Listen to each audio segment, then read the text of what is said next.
So, did you guys know that dry ice can, explode? Because I sure didn't back when I was in college. It was a surprise, and fun fact, our teacher told us that our group was the first that managed to do that during that lab. So, first, well, in a second we'll get into talking about the art, and then into the story, but I want to share the fact that, this is the second time I have tried to record this, because the first time it came out really tinny, and it literally had to do with the way the microphone was turned. I don't know what happened, but because of this, I may be investing in a new microphone soon, because what the heck, that was a little bit concerning, and it's making me re-record this. So if my audio sounds funny, it's because I'm now fighting with my microphone and am in a battle with it. But now, let's talk about the art. This is one of the stickers for my March Patreon sticker club. Say hello to Kier, the knight from the group for the past in Trace. The theme for the stickers this month was tea, and I thought that a blackberry citrus tea would be a good one for him. I don't know why, it just struck me as a Kier kind of tea.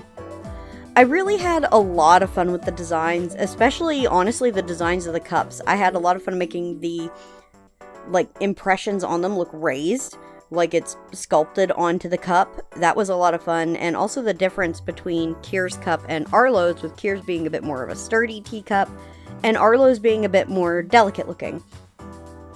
And I honestly really like the differences, because it does contrast their personalities, even in the way they are positioned in the stickers. So you can get this sticker and the other one on my Patreon until the end of March.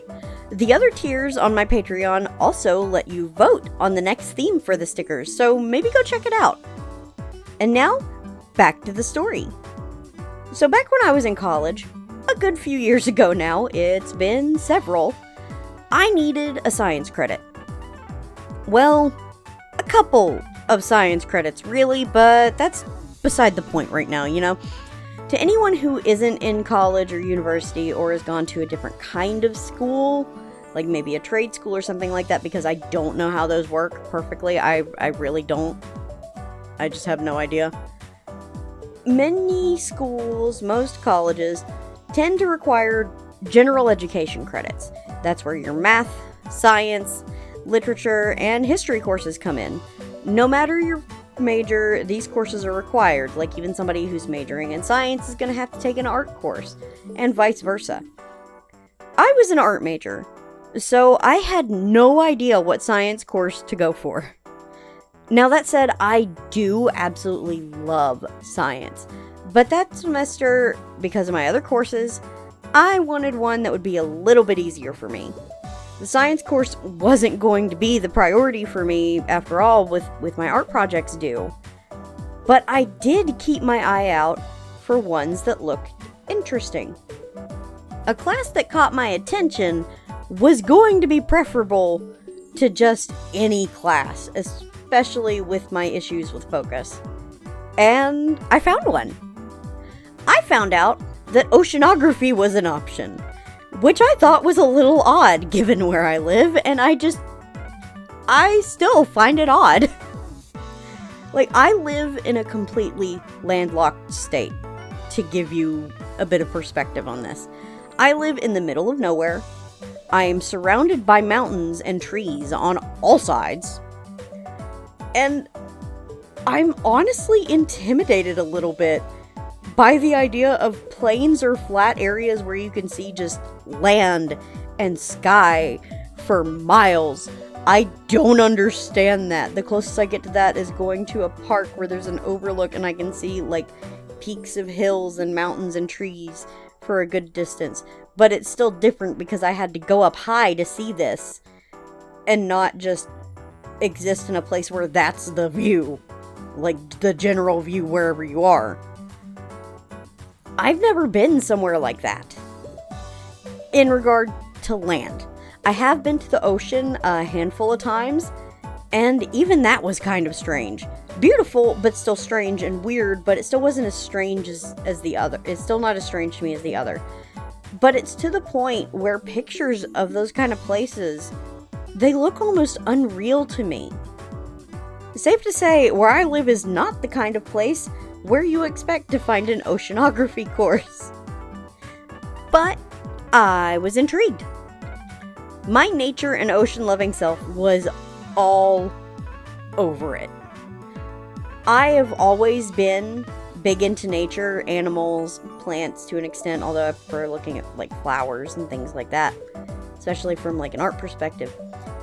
But I went through a period of time, and I still fall into this sometimes, where I spent a lot of time as a kid obsessing over the ocean and marine biology. So I was really interested in this course, and I signed up. Now, before anybody says anything, I know oceanography, marine biology, not the same thing. Oceanography is essentially, it's kind of an offshoot of geography. You're studying the ocean itself and like the land underneath it and tectonic plates and all of that. Obviously, marine biology focuses on the fish and the animals in the ocean. However, I was still very fascinated because the ocean itself is very fascinating to me. Now, overall, the class was fun. The teacher was cool. All of that.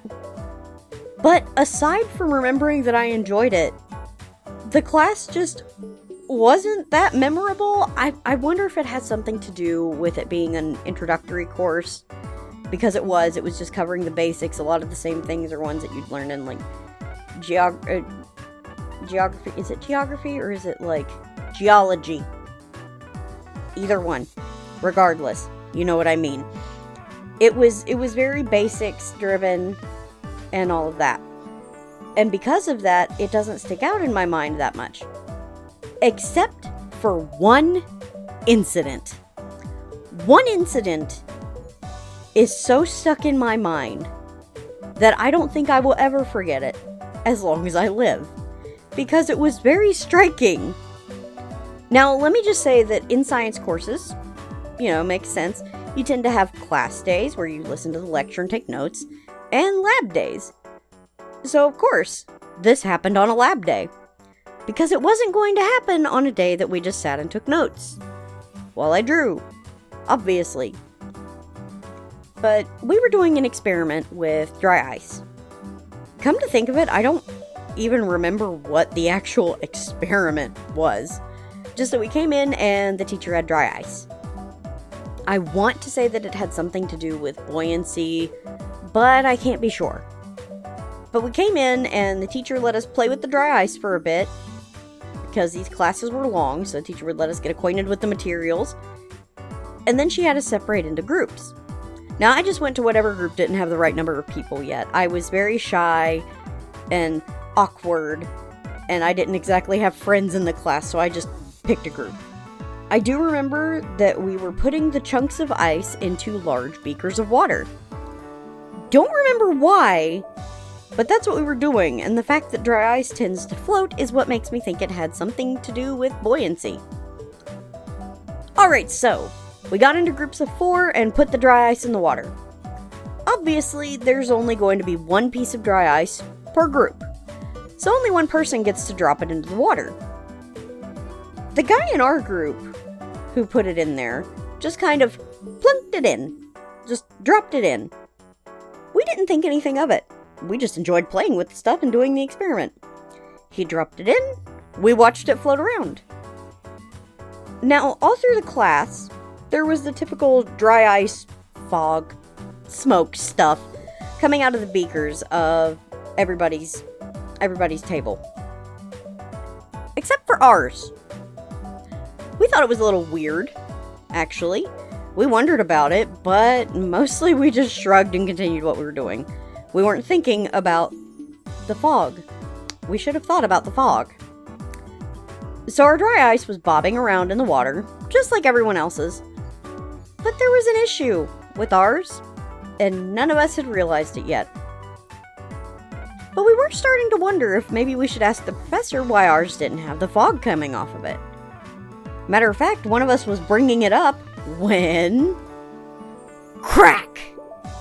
Our piece of dry ice exploded. It scared the absolute bejeebers out of us. Pretty sure I screamed, actually, because it came so completely out of nowhere. Everybody is just doing their thing, and then suddenly there's a loud cracking noise. And we turned, and the whole class was staring at us, wondering what the heck just happened, and honestly, so were we.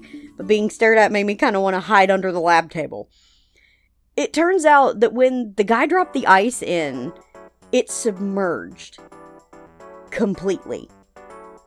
Because of that, and the extreme cold of dry ice, the water around it actually encased it in regular ice. So the gas from the dry ice couldn't escape. And that is why it didn't fog or whatever like everyone else's. And because of that, and the gas not being able to escape, it just started to build.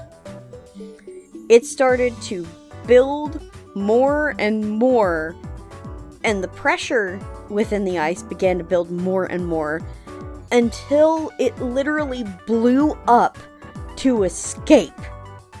Now, we all laughed it off because the beakers were clear plastic, even though they were thin, since they weren't glass, nobody got hurt. But I do believe that we became a cautionary tale for future classes. Thankfully, the teacher thought it was really funny, and the mishap didn't impact our grades. Which, it doesn't seem like it would, but sometimes in college, depending on the professor that you have, you have sometimes little things like that can impact your grade. But she thought it was funny, and she told us later that in all of her years doing that experiment, blowing up the ice was a first. No one else she'd ever had in class had managed to do that. I kind of wonder if anyone has since then. I wouldn't be surprised, because kids do things. But that's the story of how my group caused something to blow up in science class. It's honestly really funny to look back on, and in retrospect, I wouldn't have it go any other way, because then I wouldn't have a neat little story or an interesting story of something that happened in science class. And I do want to ask, have any of you guys had anything interesting or startling go on in your classes before? Like, especially during science lab. Like, so long as people don't get hurt, things like that make for wonderful and entertaining stories. And I'm glad that I have this one to share with you guys. So definitely let me know if you have any interesting ones, because I would genuinely love to hear them. I love when you guys share stories in the comments. I think it's so much fun to read. But if you guys enjoyed the story, maybe see about leaving a like on the video, or if you haven't yet, maybe subscribe. We're getting really close to 800, and I am still trying to figure out how we get here because I don't understand it. And it's exciting, and it makes me really, really excited, and I end up getting flaily, and I'm rambling because I'm getting too excited.